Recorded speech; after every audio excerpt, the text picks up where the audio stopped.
Thank you for joining us tonight. First at 10, I'm Kathleen Stone. Tonight, a tribute to Patrick Henry High School student Isiah Robinson. The girls basketball team wearing a shirt in his honor during warm-ups for their game tonight. The 18-year-old was shot and killed Friday night in Blacksburg. And for the first time tonight since the heartbreaking death of her son, Robinson's mother is speaking out. She spoke with Wfxr News' Jermaine Ferrell. Jermaine, I understand Isiah's mom told you that he was on the right path in his life, and she didn't even see this coming. Well, Kathleen, Andrea White was proud of the turnaround in her son's life. He was a playful troublemaker with family and friends, but when he got to Patrick Henry High School, all that changed as he became a leader of the Patriots football team. He was on the road to a college career, getting ready to go to Lackawanna College. That's a 2-year school in Pennsylvania to play football. All those plans changed last weekend. It's something no parent ever expects to go through, not being able to speak or hug your child. But that's the heartbreaking situation for Isiah Robinson's mother, Andrea White. She says he went down to Blacksburg, as he'd done in the past, to hang out with his buddies. But she never expected that goodbye to be the last. When I dropped him off at my mother's house because I was on my way to work, and he said, "Love you, Mom." I said, "Love you too." And whenever he went out, I always told him to behave himself, don't get in no trouble. He said, "I'm not." Isiah wasn't a street person. He had a lot of friends. He had a bunch of different group of friends that he hung around, but he never really hung out in the street. Andrea says she became concerned about Isiah when she heard about a shooting last Friday night at the Melly Hookah Lounge. And when she couldn't get a hold of Isiah, her concerns grew. I got home a little after 3 a.m. from work. Location still had not changed.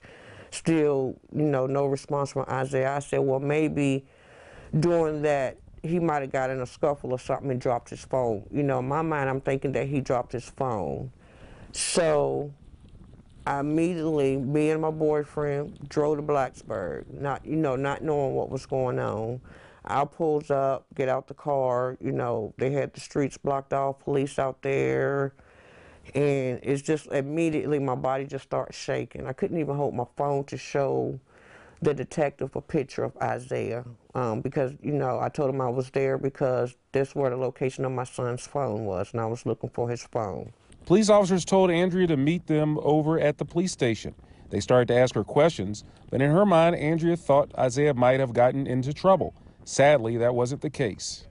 And 2 of the detectives was like shaking their heads. So, I'm like, okay, so he, told me what, well, after I had given him a description of Isiah's tattoo, he was asking me about Isiah's tattoos on, on his arms. And when I was giving him the tattoo, the descriptions of his tattoo, I had no idea that I was identifying him as, what I was identifying him for.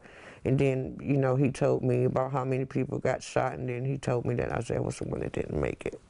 Andrea says police haven't given her any details about what happened to Isiah, which makes his death even harder. In fact, she has yet to see her son.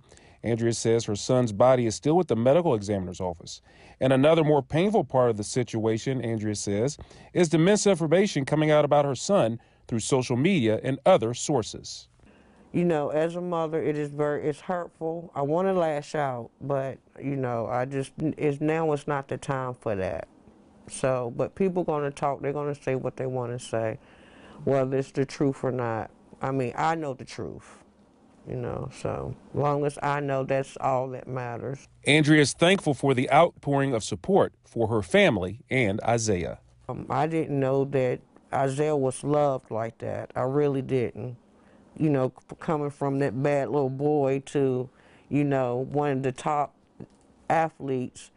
So I was really, I was like blown away for real. I'm gonna miss my baby, I just want his memory to live on. Now, Andrea says she's also gotten support from an organization called Fed Up, which is working together for a safer community. That's a school-based anti-gun violence program. She says funeral arrangements are pending, and Isiah's sister has set up a GoFundMe account to help with funeral arrangements. And we will have the details of that GoFundMe account, as well as my full interview with Andrea White, attached to this story a little bit later on WFXRTV.com. Kathleen? Jermaine, thinking of and praying for their family. What a difficult time. Now tonight at 10, the family of